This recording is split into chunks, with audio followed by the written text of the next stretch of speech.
जग में ऐसा काम अमर रहे। एक प्रसंग मैं भी सुना नहीं, अब मैं बहुत सारी बातें अपने कार्यक्रम में मैं बोलूंगा तो लगेगा मैं ही बोलता जा रहा हूँ, इसलिए मैं एक बात, आपके एक शब्द से मुझे ये सारे किस्से याद आ गए।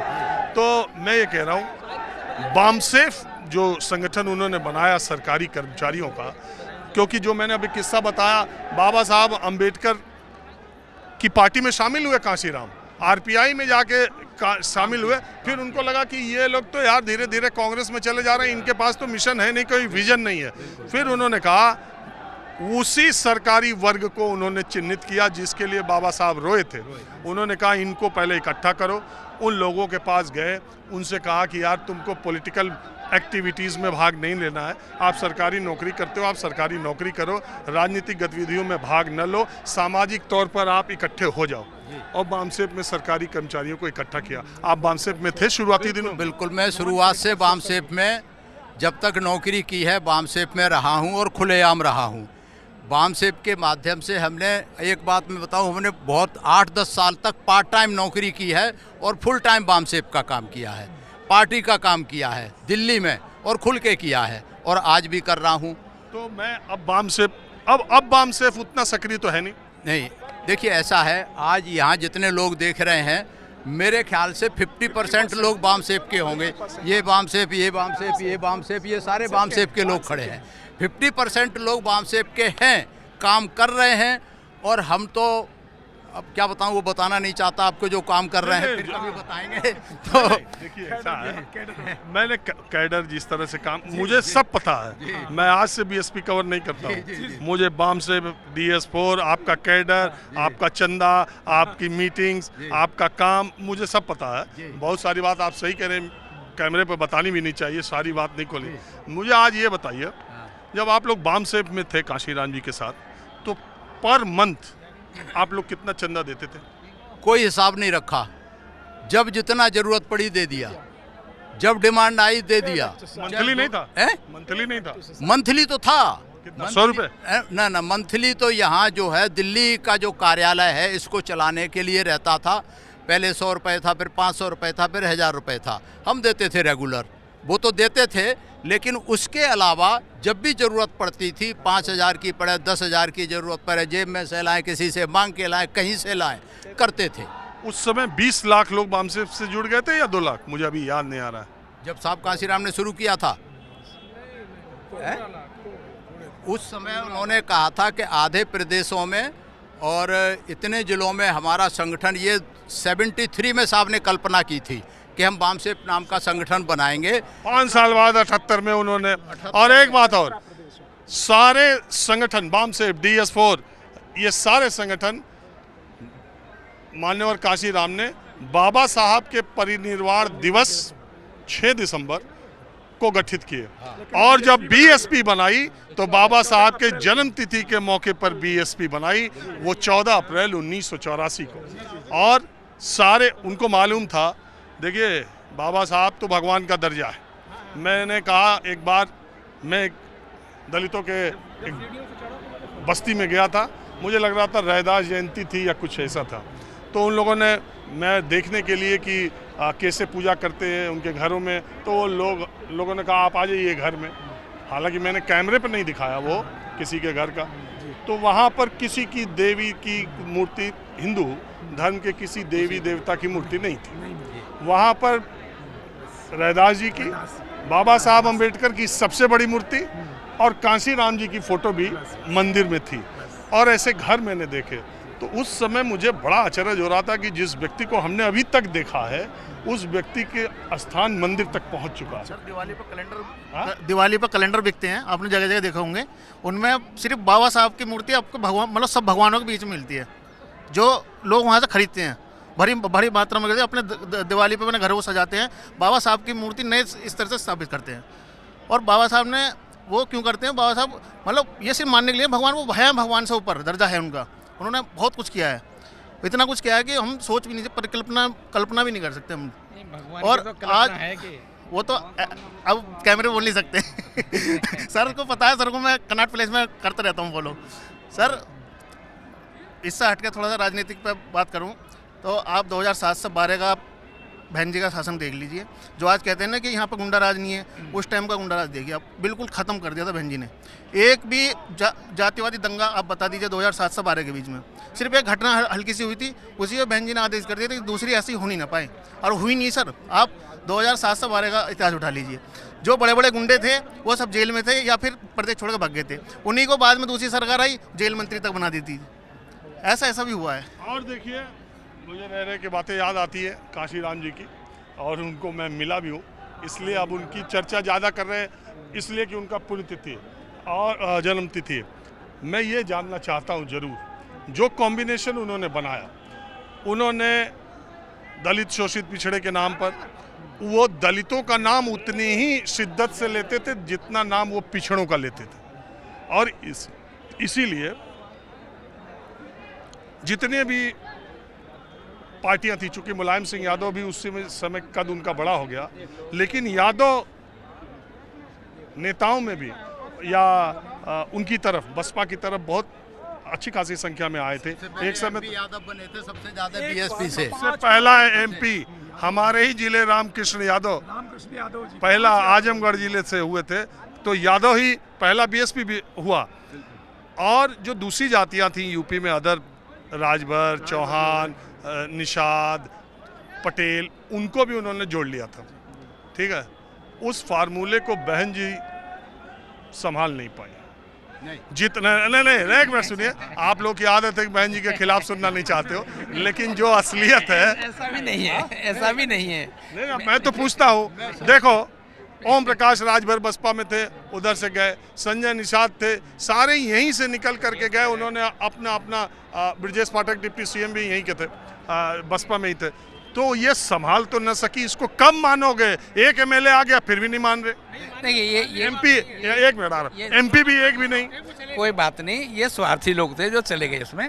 बाकी जो मिशनरी लोग थे, बाबा साहब के जो अनुयायी लोग थे, वो आज भी हैं और आगे भी रहेंगे। नहीं, लोकसभा में 11% वोट क्या बताता है? ये समय आता जाता रहता है, ऐसा नहीं है। वो मशीन की गड़बड़ी हुई है। बसपा का वोट आज भी एजीटी है, बसपा का वोट कभी कम नहीं हुआ है। मशीन है, मशीन से ऐसा हो रहा, मशीन हटा दो, आज बसपा की सरकार बन जाएगी। अब यंग आदमी कुछ बोल रहा है, जो सच्चाई है उसको स्वीकारने में क्या दिक्कत है भाई? यहाँ बैठ करके खाली हम बहन जी का तारीफ बताते रहे, बहन जी। अरे बहन जी का रिकॉर्ड भी तो देखो, उस पर भी तो चर्चा होनी चाहिए। हाँ, रुकिए। 207 से अगर एक सीट पे आ रहे हैं तो हमें ये बात माननी पड़ेगी कि वोट में तो कमी आई है।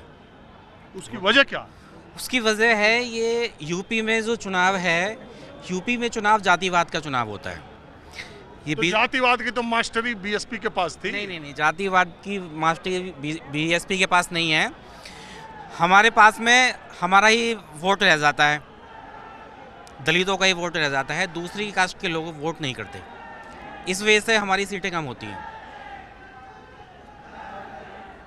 हमें पिछड़ों का भी साथ नहीं मिलता, हमें ओबीसी का भी साथ नहीं मिलता। तो वो सब छटक गए ना आपसे। वो क्यों छटके? वो छटके हैं जैसे आपने देखो, राजभर का अपना नेता हो गया, पटेल का अपना नेता हो गया, चौहान का अपना नेता हो गया, निषाद का अपना नेता हो गया। पहले ये सब बीएसपी में थे। बीएसपी में थे, हाँ। उस टाइम पे नेतृत्व की गलती नहीं मानी जाए। नेतृत्व सही तरीके से नहीं कर पाए, ये है। लेकिन ये लोग भी वैसे स्वार्थी थे, नेतृत्व की गलती थोड़ी सी मानते हैं हम। और अब इस टाइम पे अगर हमें चुनाव जीतना है तो हमें सबका साथ लेना पड़ेगा, ओबीसी का भी साथ लेना पड़ेगा, अपने समाज का तो हमें साथ लेना ही पड़ेगा। हमें जो बीजेपी का जो कोर वोट है उसको भी काट करनी हमें पड़ेगी। और ब्राह्मण का जो कोर वोट है, ब्राह्मण का तो वोट है उनका कोर वोट। तभी तो 4 प्रभारी घोषित किए बहन जी, 2 ब्राह्मणों को ही घोषित किया। हाँ, तो इसलिए तो किया, हमें उनका भी तो वोट बैंक में चोरी करनी पड़ेगी, हमें काट तो उनके वोट बैंक में लगानी पड़ेगी। वो हमारे में भी लगा रहे हैं ना, तो हमें लगानी पड़ेगी। हमें सब बीजेपी ने आपके कोर वोट बैंक में से लगा दी कि नहीं? बहुत माइनर। अखिलेश यादव मेहनत कर रहे हैं, लेकिन बहुत थोड़ा सा डेंट लगा है, मुझे जहाँ तक मेरी नॉलेज है, थोड़ा सा डेंट लगता है। बिल्कुल। मैं ये कहना चाह रहा हूँ, जो बहुजन समाज पार्टी से जो जिन नेताओं की हम बात कर रहे थे, बीएसपी से छिटक के चले गए, उनका कारण ये था कि उनको एक सीट की जो पूरे परिवार को अब सीट दिलाना चाहते थे, कि हमारे परिवार में कि इनको भी सीट मिले, इनको भी सीट मिले। वो अपने स्वार्थ के समय सीट ना मिलने के कारण दूसरी पार्टियों में गए। आज उनका हाल देख लो, जो दूसरी पार्टियों में गए वो कहीं के भी नहीं रहे। कभी कांग्रेस में भग रहे हैं, कभी बीजेपी में भग रहे हैं। उनको जो सम्मान यहाँ था, जो पद उनको यहाँ मिला था, जो सम्मान मिला था, आज उन्हें कहीं नहीं है। आया मुसलमान के क्यों छिटक गया बीएसपी से, मुसलमान भी ना बचा। अब बताओ मुसलमानों के बारे में, अब मैं आपको बता रहा हूँ, काशी राम ने मुसलमानों के बारे में क्या निकाला। उन्होंने निकाला कि मुसलमान जहाँ जहाँ कारोबार में या आर्थिक रूप से सशक्त थे या जिन जगहों पर उनका कारोबार अच्छा चल रहा था, उन सारे जगहों में आज़ादी के बाद दंगे हुए।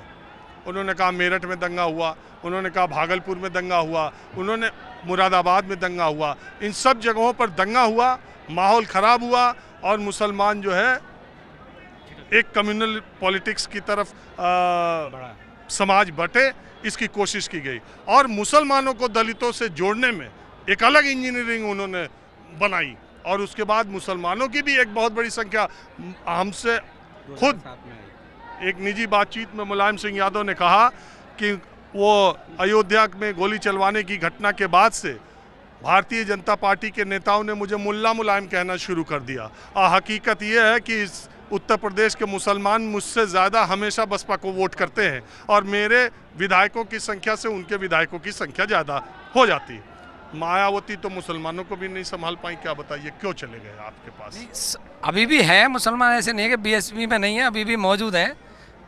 अरे हैं, जितने थे और जो बात थी उससे आपके तो वो कम हुए, उससे वो कम हुए।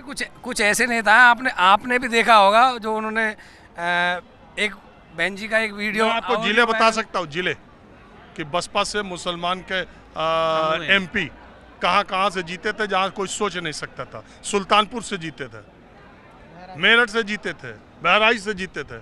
अब आप देखिए अमरोहा से जीते। और अब आप देखिए, अरे छोड़ो अयोध्या और काशी, जब काशी राम जी थे तो अयोध्या की लोकसभा सीट भी बीएसपी जीती थी और विधानसभा अगल बगल की सीटें भी, और काशी के अगल बगल की सीट भी बसपा जीत गई थी। और छोड़िए 2009 में मुरली मनोहर जोशी से जेल में रह के मुश्किल से 18 या 15 हज़ार वोटों से मुख्तार अंसारी।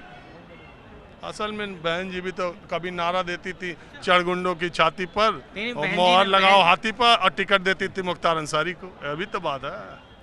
नहीं हमने तो ये सुना नहीं। खैर वो कि बहन जी ने दिया ये नारा कि मतलब बसपा का नारा, हाँ, नेता थोड़ी नहीं लगाता। हाँ, बसपा का कह सकते हैं, कार्यकर्ता लगाते हैं, बसपा के कार्यकर्ता लगाते हैं नारा। अरे हमने सुना है कि कौन कह देगा नहीं देते। नहीं, ये तो टाइम के साथ चीजें बदलती रहती हैं। फिलहाल हमें 2027 के बारे में बात करनी है। अब भविष्य की बात करते हैं। अगर 2027 में हमें चुनाव जीतना है तो हमें बीजेपी को हराना होगा। बीजेपी की रणनीति है जातिवाद की रणनीति।